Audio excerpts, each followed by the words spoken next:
Hi everyone, তোমরা সবাই কেমন আছো? ভিডিওটা কালী পুজোর আগের দিন রাতে তোমাদের সাথে এখন আমি যে ভিডিওটা শেয়ার করব। তো কালী পুজোর দিন আগের দিন রাত্রিবেলা আমি গেছিলাম বড়মার মন্দিরে। লাস্টের ট্রেন থেকে আগের ট্রেনটা ধরে, লাস্টের ট্রেনটা ছিল হচ্ছে 11টা সামথিং, 11:30, তার আগের ট্রেনটা আমি ধরেছিলাম। পায়রাডাঙ্গা থেকে আমি গেছিলাম নৈহাটিতে। তো ট্রেনে যখন উঠি তারপর থেকে জাস্ট এত সুন্দর, মনেই হচ্ছে কালী পুজো, মনেই হচ্ছে যে বড়মার কাছে যাওয়ার জন্য সবাই ব্যস্ত। অনেকে নতুন শাড়ি, যারা দণ্ডি কাটবে, আমিও দণ্ডি কেটেছি, সবাই যাচ্ছে বড়মাকে দর্শন করার জন্য। জাস্ট বড়মার মন্দিরে যখন ঢোকার সময় যে রাস্তাটা, সেই রাস্তাটা থেকে যে কটা কালী ঠাকুর আছে, প্রতিটা কালী ঠাকুর অপূর্ব আর সুন্দর। তোমরা যদি একবার দর্শন করো না, তোমাদের সবার মন ভরে যাবে।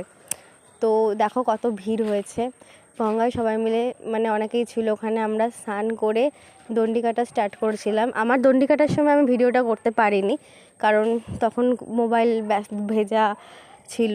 মোবাইল ভেজা ছিল বলতে সরি, মানে জামা কাপড় ভেজা ছিল, তারপর মোবাইল ব্যাগে ছিল, আর সত্যি বার করে করার মতো কারোর মুড ছিল না। তারপর আমরা ফার্স্ট ট্রেন ধরে বাড়িতে এসেছি। টাটা।